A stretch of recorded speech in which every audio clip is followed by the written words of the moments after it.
संदीपजी, आज एक तुम्ही ट्विट केलेलं आहे. त्या ट्विटमध्ये न्यूयॉर्क शहराच्या महापौरपदी ज्यांची नियुक्ती झाली त्यावरून तुम्ही काही सवाल उपस्थित केलेले. 3 सवाल तुम्ही उपस्थित केले. त्यातला सगळ्यात महत्त्वाचा प्रश्न तुम्हाला कुठला वाटतो?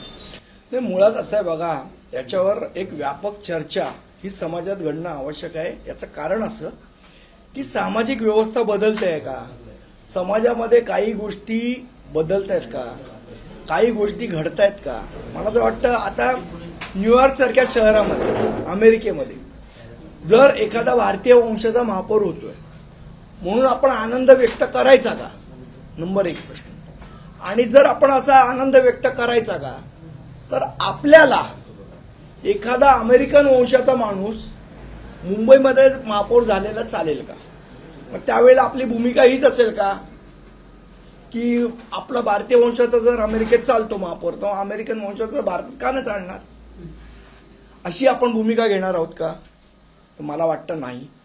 कारण आपण जर बघितलं आपला इतिहास भारतीय लोकांचा, तर आपल्याला इटालियन वंशाच्या सोनिया गांधी चालल्या नाहीत. मग अमेरिकन लोकांना भारतीय वंशाचा महापौर का चालावा, हा एक प्रश्न निर्माण होतो याच्यामध्ये. याचं उत्तर माझ्याकडे नाही. चालावा न चालावा, बरोबर आहे चूक आहे, याच्यावर मी भाष्य करणार नाही. पण हा प्रश्न तयार होतो का, तर निश्चितपणे तयार होतो. दुसरा महत्त्वाचा मुद्दा जो काल भारतीय जनता पक्षाचे लोक रेटतायत की लंडनमध्ये मुस्लिम महापौर झाला, न्यूयॉर्कमध्ये मुस्लिम महापौर झाला, मग मुंबईत पण मुस्लिम महापौर होणार का. मला असं वाटतं की कदाचित भारतीय जनता पक्षाला स्वतःचा इतिहास पण आठवत नसेल किंवा हे नसेल, पण अब्दुल कलाम भारताचे राष्ट्रपती भारतीय जनता पक्षाच्या काळात राष्ट्रपती झाले. मग मुस्लिम म्हणून त्यांनी राष्ट्रपती केलं का, त्यांचे गुण बघून राष्ट्रपती केलं का, काय म्हणून राष्ट्रपती केलं. या महाराष्ट्राने बॅरिस्टर AR अंतुलेंसारखा मुस्लिम मुख्यमंत्री सुद्धा पाहिलाय. मग तो मुस्लिम होता म्हणून महाराष्ट्राने त्यांना नाकारलं का त्यावेळेला, हा एक प्रश्न निर्माण होतो. का आपण ज्याला निवडून देतोय त्या माणसाची मानसिकता धार्मिक आहे का, हा प्रश्न महत्वाचा आहे. आता माजी राष्ट्रपती APJ अब्दुल कलाम साहेब हे मुस्लिम मानसिकतेचे होते का, किंवा ते धार्मिक कट्टर मुस्लिम धार्मिक मानसिकतेचे होते का. आणि जर ते तसे असते तर आपण त्यांना निवडून दिलं असतं का. त्यामुळे मानसिकता महत्वाची आहे का, हाही प्रश्न निर्माण होतो. याची उत्तर माझ्याकडे आज नाही आहेत. मला तर वाटतं समाजाने याच्यामध्ये व्यापक चर्चा करून याची उत्तरं शोधली पाहिजे. मी काय याची उत्तरं शोधायला बसलेलो नाही किंवा मी याची उत्तरं देत नाही आहेत, पण याच्यावर चर्चा होऊन समाजाने याची उत्तरं शोधली पाहिजेत अशी माझी प्रामाणिक भावना आहे. तिसरा महत्वाचा मुद्दा, न्यूयॉर्क शहरामध्ये बघितलं तर 50% अधिक परप्रांतीय राहतात. मग त्याच्यामध्ये भारतीय स्थलांतरित असतील, पाकिस्तानी स्थलांतरित असतील, बांगलादेशी स्थलांतरित असतील, आफ्रिकन स्थलांतरित आहेत, काही साऊथ अमेरिकेचे मेक्सिकन स्थलांतरित आहेत. मग हे जे परप्रांतीय होते जे बाहेरच्या देशातनं तिकडे आलेले आहेत, ज्यांची 50% नागरिकता ही आता अमेरिकन झालेली आहे, हे जे निवडून आलेले महापौर आहेत त्यांना सुद्धा सिटिझनशिप अमेरिकेची 2018 साली मिळाली आणि 2025 साली ते महापौर झालेत. हाही महत्वाचा मुद्दा आहे त्याच्यामध्ये. मग असा 7 वर्षापूर्वी ज्याला नागरिकता मिळालेली आहे तो महापौर झाल्यावर तिथला मूळचा जो अमेरिकन रहिवासी आहे त्याला हे पटेल का, का परप्रांत्यांनी स्वतःच्या मताच्या जोरावर स्वतःचा परप्रांतीय महापौर तिथे बसवलाय, ही गोष्ट तिथे जे ओरिजिनल अमेरिकन्स आहेत त्यांना रुचेल का. आणि त्यांना रुचावी असं जर आपल्याला वाटत असेल तर हीच गोष्ट जर मुंबईत घडली तर आपल्याला रुचेल का. मला असं वाटतं हे सगळे प्रश्न या निवडणुकीमुळे निर्माण झालेले आहेत. जसे ते अमेरिकेत निर्माण झालेत तसेच ते लंडनला निर्माण झालेत.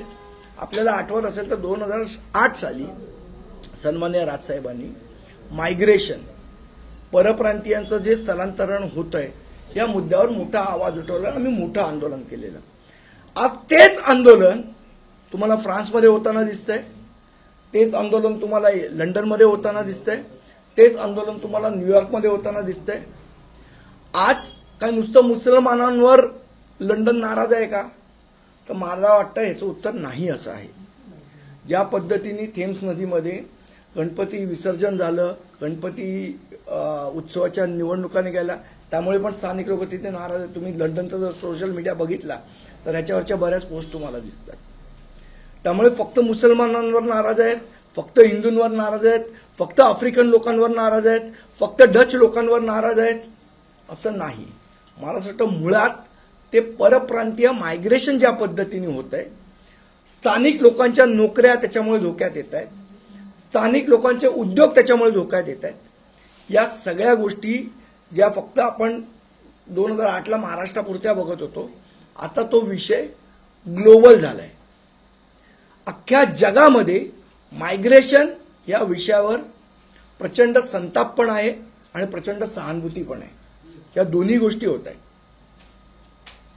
तिथे जे आपले भारतीय वंशाचे लोक जात आहेत, ते भारतीय म्हणून आपल्याला जरी अभिमान असला तरी आज शेवट ते तिथे परप्रांतीयच आहेत. ते तिथल्या संस्कृतीवर आक्रमणच करतायत किंवा नाही करतायत की तिथल्या संस्कृतीशी एकरूप झालेत. या सगळ्या गोष्टीचा विचार होणं आवश्यक आहे.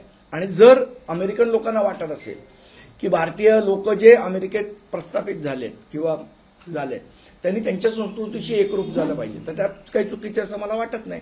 आणि सेम वे महाराष्ट्रात राहणाऱ्या मराठी माणसाला वाटत असेल की जो येणारा परप्रांतीय आहे, मग तो गुजरातमधून असेल किंवा बिहारमधून असेल किंवा उत्तर प्रदेशमधून असेल, त्यांनी महाराष्ट्राच्या मराठी संस्कृतीशी एकरूप झालं पाहिजे. त्यात काही चुकीचं नाही. मला असं वाटतं हा सगळा जो प्रश्न आहे अत्यंत जटिल आणि गुंतागुंतीचा आहे. त्यामुळे एकमेकांवर आरोप न करता मला असं वाटतं अख्ख्या समाजाने एकत्र येऊन याच्यावर विचारमंथन करणं आवश्यक आहे. संदीपजी, परंतु आता जसं भाजप यांनी न्यूयॉर्कच्या महापौरांना मुस्लिम या दृष्टीनं बघितलं, तुम्ही त्यांना परप्रांतीय या दृष्टीनं बघताय, काही लोक त्यांना जसं भाजपनं धर्म या दृष्टीनं बघितलंय, तर जो बघेल त्या दृष्टीनं त्याच्याकडे वेगवेगळे अँगल्स आहेत. तुम्ही जेव्हा परप्रांतीय म्हणून त्यांच्याकडे बघताय, भाजप मुस्लिम म्हणून बघताय, तर यातून तुम्ही आता मुस्लिमांची मतं मिळवण्यासाठी त्यांची बाजू घेताय असं बोललं जाईल भाजपच्या वतीनं. मला वाटतं मला तुम्ही रॉंगली कोट करताय.